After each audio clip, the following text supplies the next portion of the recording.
right, so we're on the telephone with Robert Gable, who has a cold. You okay? Bless you, by the way. You okay? Yeah, I'll survive. All right. He is the district captain of the Convention of States New Mexico 53. Robert, welcome to Crazy Radio. Tell me about the Convention of States. What Convention of States is, and we're 10 years this year. What Convention of States is we use Article 5 of our U.S. Constitution to bring about, to propose 3 different amendments that we want to propose to our Constitution. And what those 3 are, and again, it's proposing them. They're not actual amendments, but we're proposing amendments for it. And by calling a convention to propose those amendments, and we're actually limiting them to 3 subject areas: fiscal restraints on the federal government, and that's a big one for a lot of people. So fiscal restraints on the federal government, limits on the jurisdiction of the federal, legislative, and executive, and the judicial branches. So we want to bring limits to that, and we see it going crazy.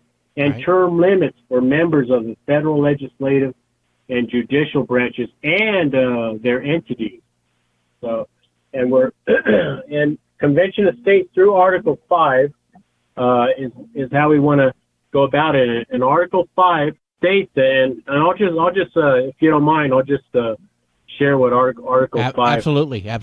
And Article 5 says the Congress, directly from it, the Congress, whenever 2/3 of both houses shall deem it necessary, shall propose amendments to this Constitution, or on the application of the legislatures of 2/3 of the several states.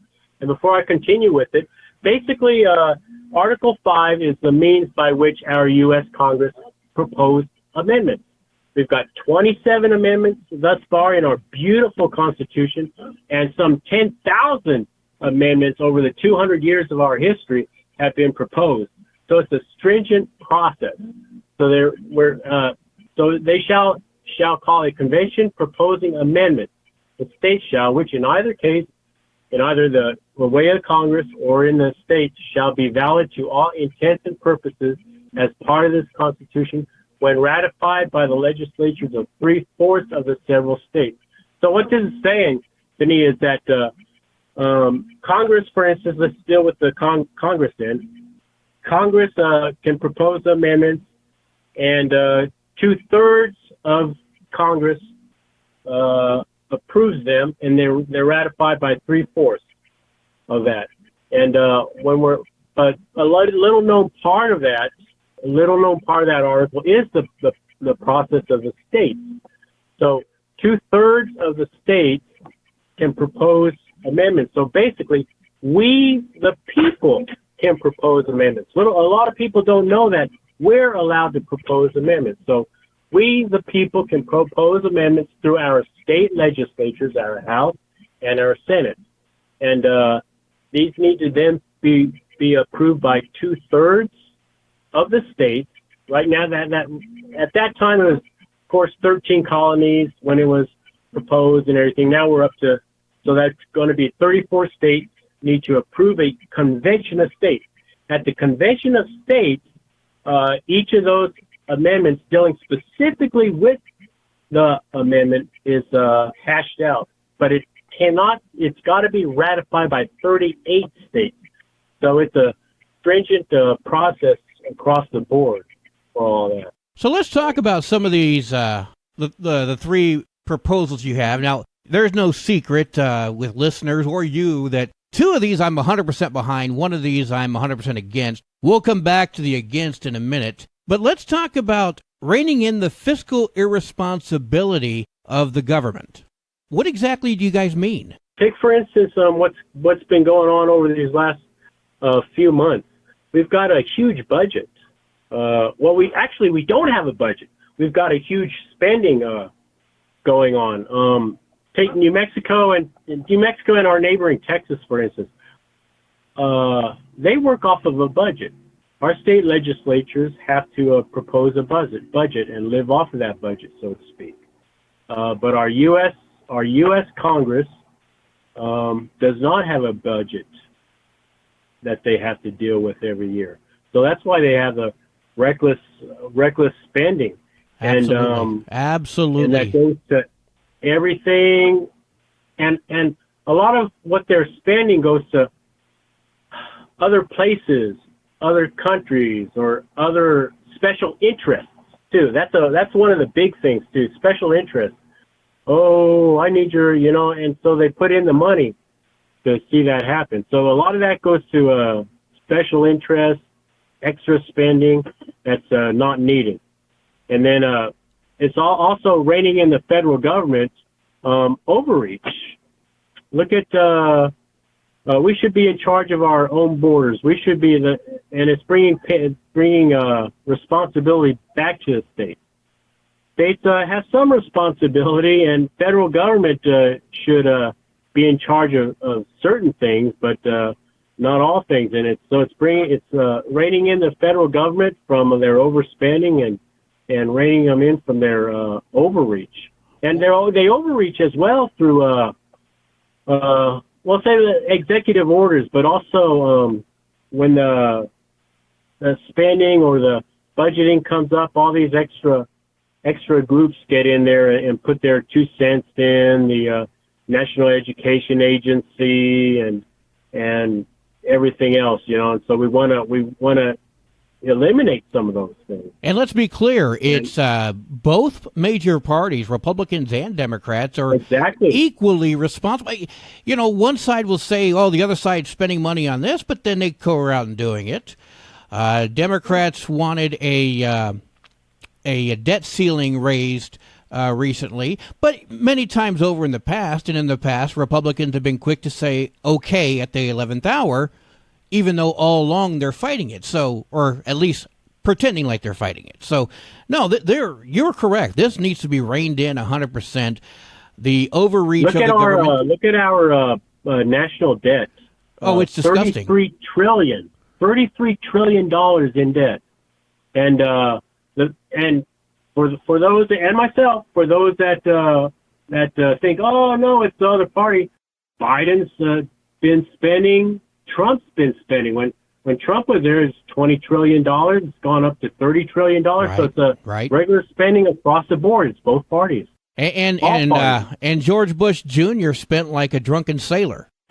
That's what I've heard. Yeah. Oh man. Yep. And then Obama was he found Daddy's checkbook and just went to town. So yeah, no, it's both parties, and they both need to learn to stay within the limits of a budget. I am actually in favor of a balanced budget amendment requiring a budget to be implemented and enforced. I'm also 100% in reining in the federal overreach because they are out of control. Now let's talk about the other one, term limits, something that I do not believe should be implemented because I believe every time you make a new rule, you're actually chipping away at freedoms. The only thing a new law will ever create is a new criminal. It doesn't solve problems. I would challenge you to say, name the last law you saw passed that did something positive. I'll wait. But there are people there was,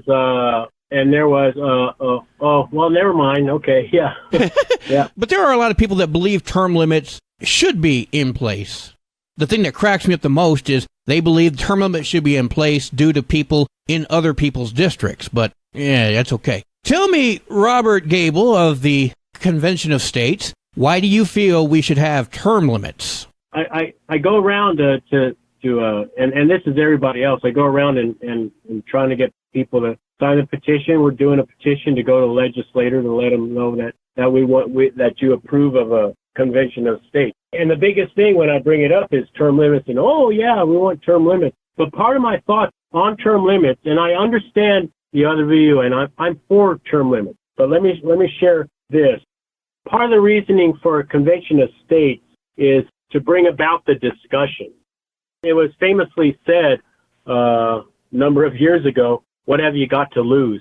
But part of my thoughts is that having a Convention of States gives the platform where the appropriate discussion can be made whether we want term limits. And for instance, term limits, we can't just throw a new person in there and somebody wants and you've had a good, and we'll all feel the same thing. oh, I had a good representative or good senator, now they're term limited, And so I can understand that wouldn't work for a lot of people, but look at one thought is the big money. We want the freedom to vote, and so we vote. In the first time or two, we vote for our elected official, but I think you and I can both admit that big money starts getting in the way, and that representative might be highly enticed by the big money and overspending and just living in there. Look at we've also probably. Well, hold on, Robert. Hold on. Sure. But if a representative is overspending, that has nothing to do with term limits. That has to do with them not maintaining promises to the constituents. So they would likely get voted out anyway.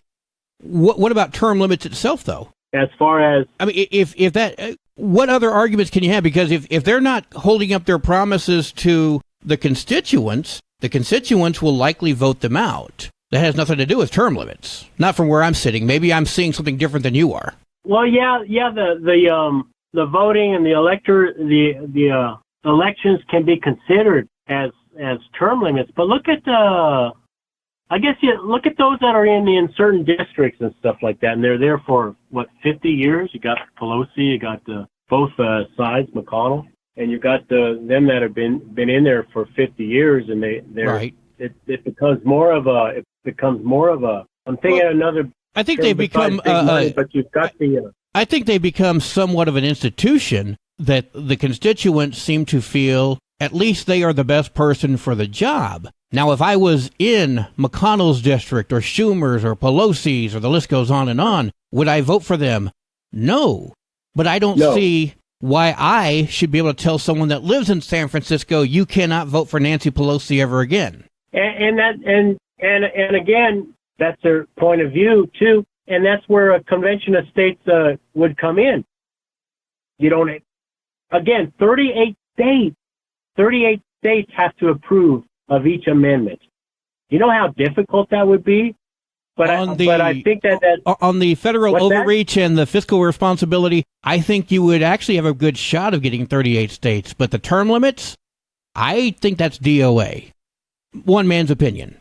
Yeah, we had a simulation in August where we simulated what if we had a convention of states, and again it was done in August. Again, the convention of states 10th year anniversary, and some people frown at this simulation. Some people frown that 24 years was given as a term limit, and that's half of 50, of course.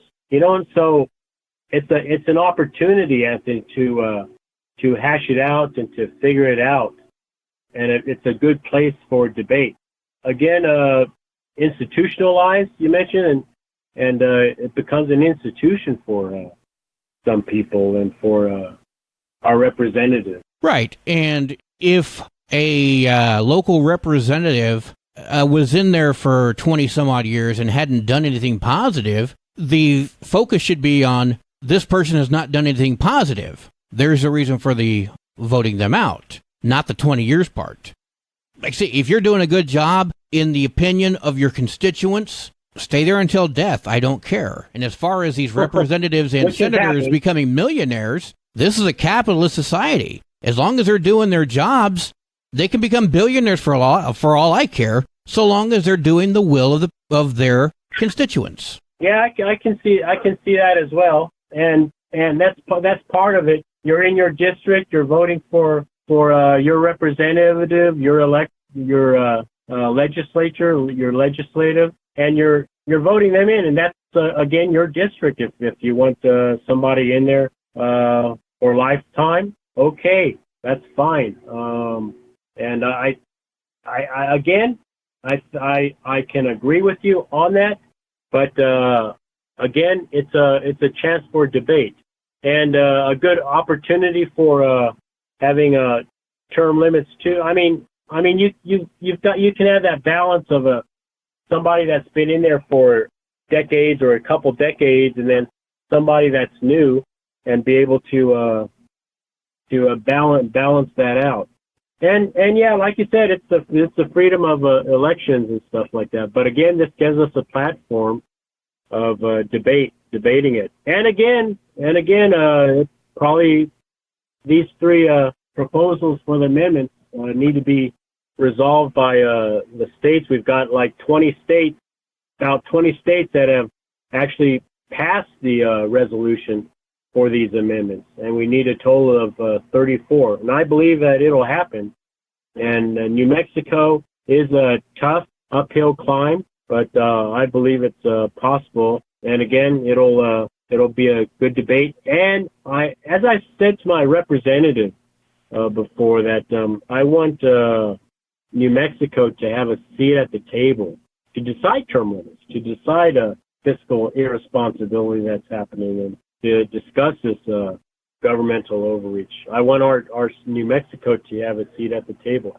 But that can't be done just by one party. We're a nonpartisan group, and so we're trying our best to work with both Republicans and Democrats, independents, to see this happen, see this passed in our state. How does someone sign this petition, Robert? Where does someone go to sign this petition of yours? ConventionofStates.com, and it'll take you down to the petition. So ConventionofStates.com, and you can do /referral as well. But ConventionofStates.com, go down to actions, and there you can sign the petition. And again, we've got 18,000 that have signed up in New Mexico, and in my district alone, we've got over 200.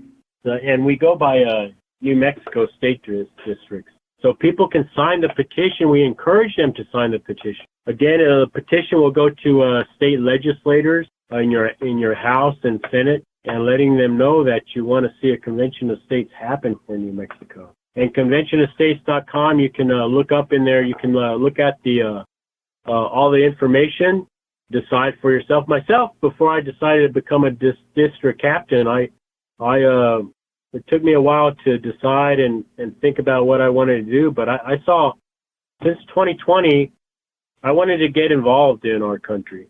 I wanted to get involved in New Mexico and our surrounding area. And so I went through other means, and then I found out about the Convention of States, and that's what I want to see happen. I have a heart for it. I want to see our nation change. We've gone downhill a lot, and I've heard from people that there's only one other. Yeah, I believe Convention of States is the next option, a good option. And our founders, we have some great founders. We have and it was George Mason who they were going to just propose that Article 5 and have Congress be the ones to propose the amendments and amend our Constitution, but they said that Congress is going to get too sort of like big for their britches, and they're going to not be willing to do what needs to be done to help this government and help this people, and so that's why they put in that other part of the Article 5, giving us, we the people, the opportunity to do it and see amendments passed. And like I said, I agree 100% because we've got to take care of this spending. The spending is out of control is such an understatement. The federal government spending is absolutely ridiculous, especially when you look at how much money is going to other countries. I'm sorry, but, other countries need money.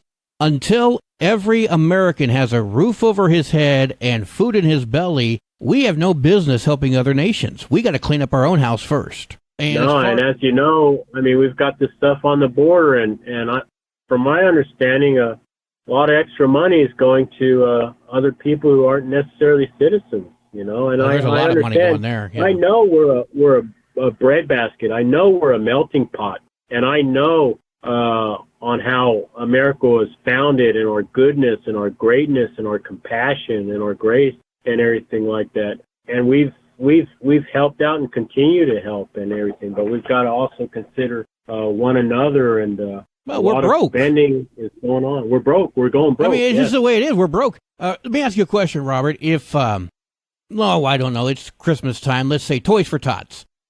Toys for Tots is one of my favorite organizations in this country. I think they do so much beautiful work for kids that cannot be measured. If I was to tell you, Robert, that they needed $1 million from you, could you give it to them? Oh, no, of course not. No. Why? Because you ain't got it. Nope. It doesn't matter what the cause is, how wonderful it is, and how far it would go. You ain't got it, you ain't got it. And that's what we're dealing with right now at the federal level and the state level, let's be honest. We're broke. So we've got to rein this in. Those debts are going to have to be... Matter of fact, I saw, what was it, last month, that our credit rating went down again as far as a nation? Yes.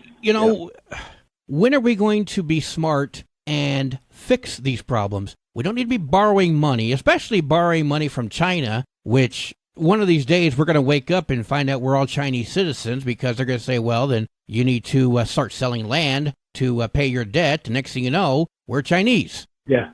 I mean, it's a possibility. We've got to stop this Very overreach. much so. People, the government has got to learn these are your rules. This is where you have to stand, And bring things back to the state. Absolutely. Take the National Education Agency. We need to give power back into the state. Local. And local. No state. Local. It does not need to be... Yeah, local, yeah. Yeah, matter of fact, the government does not need to be in the education business. People are asking, how did it happen? Nope. How did we end up in the position we're in right now? Because the government has been in the education business, and they handle it just as well as they handle everything else. So, no, we need to get them out of that. The government has not been very good at the environmental business. No, we've got a bad environmental agency, and oh Lordy, and they make the rules. And the thing is, our Congress is supposed to make the laws and the rules, but they allow these secondary agencies, these secondary bureaucrats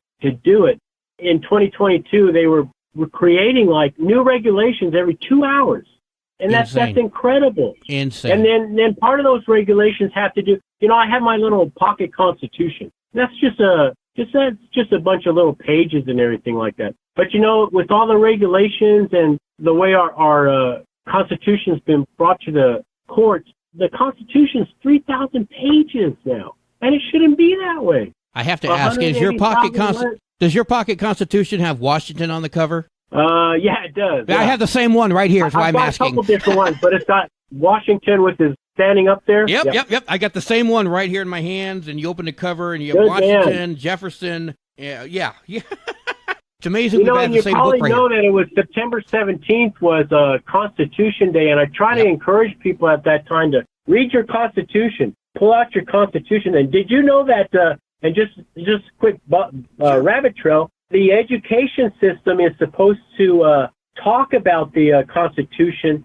on September 17th. It's in our laws, but less than 10% of the schools talk about the Constitution. It's because it's not sexy to talk about the Constitution. It's sexy to talk down about the nation and all the evils we've committed. We're a blessed nation. We've blessed others, and we've fought for the rights of others. But as far as this modern generation goes, America is the worst ever. Now, my question is, if we're so bad, why are you still here? I mean, we've even got people like Barbara Streisand said the other day that if Trump was reelected, she's leaving the country. She said that with Trump the first time and with Bush. And yeah, Barbara, go. Exactly. I was going to say that. Didn't she say that in Bush, too? Yeah. I think Cher did as well. I think she's still in America. I say, if you're going to say it, do it. But no, and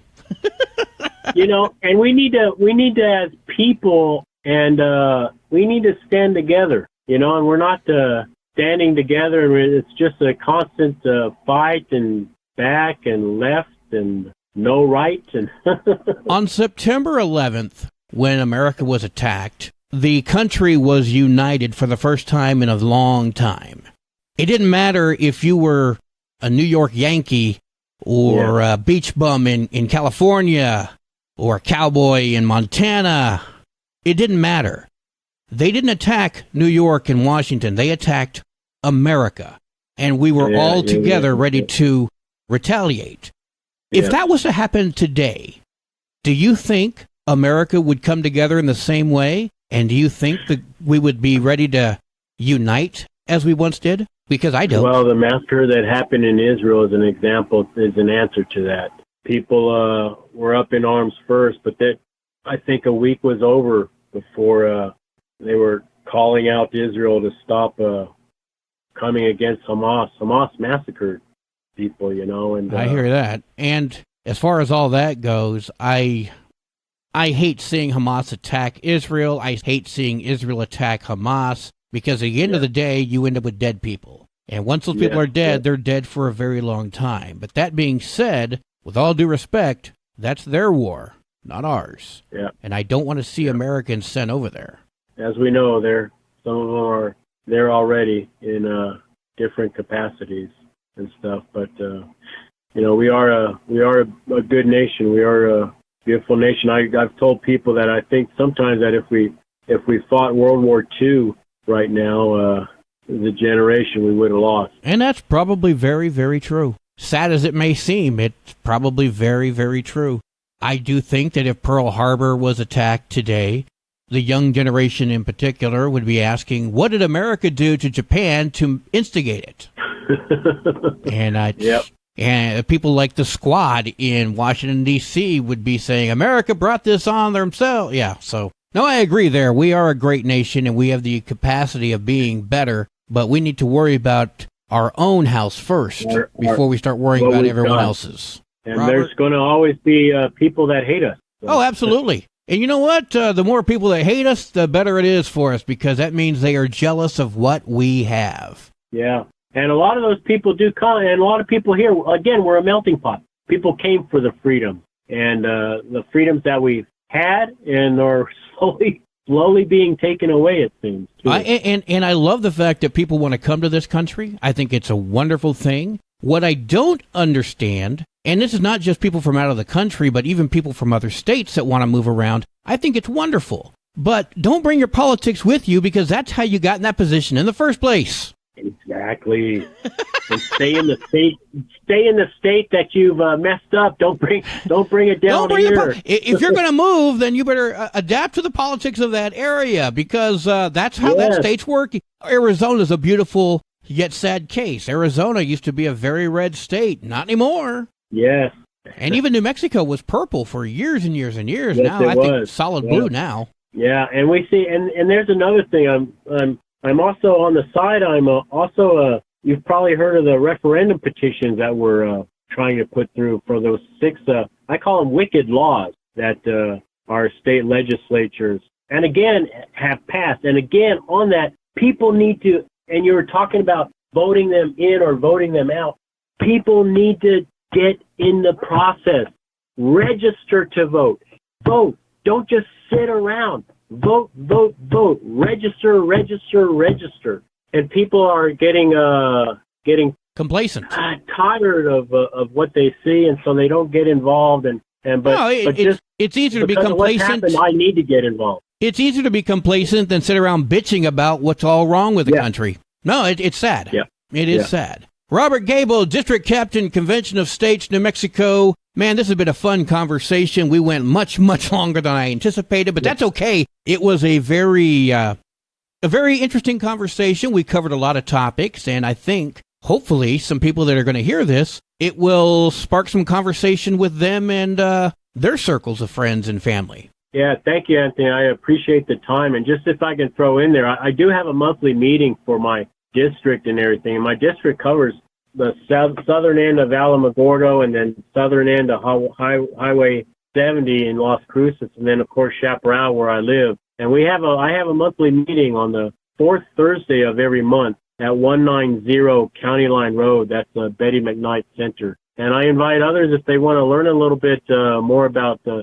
Convention of States and what we're doing, what we're not doing. Again, we've got 20 states that have signed up and everything, and we still need 34. I believe it's going to happen. I really believe it's going to happen. And again, that's been 10 years, and we've already got almost 20 states that have signed up. We again, our meeting's on the 4th Thursday, not this Thanksgiving, but I've scheduled a meeting on the 30th of this month. We'll be a meeting in Chaparral there.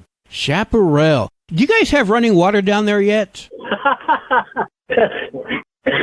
Oh, there we go with that cough. Yeah, we do. We've had it actually for a while. All right. Even without the rains coming and pouring down from the mountains and stuff like that, we do have running water. All right. Stuff. And actually, we've some areas we've gosh, kind of actually have a little sewer system. But again, another government going up on our costs and everything like that, and regrets there too. But yes, we do have running water. All right, so. Chaparral moving up in the world. Next week they're going to have paved roads. Watch.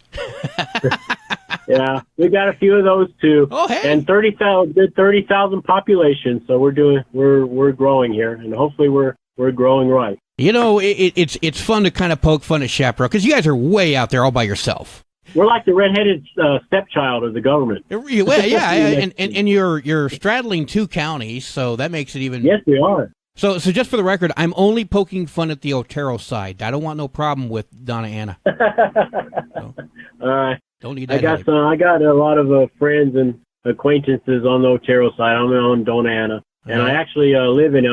I work in El Paso. It's quicker for me to get to work in El Paso than if I went elsewhere in New Mexico here. So I hear. All right, Robert Gable, District Captain, Convention of States, New Mexico. ConventionofStates.com is the address to sign the petition or read more about it. Again, Robert, thank you so much for spending time with us. Do you have anything else you want to say before we let you go? No, that'll work. Again, I thank you for your time, Anthony, and I appreciate the opportunity to share. And again, Convention of States, I believe it's the next thing. It's what we need to see our country grow.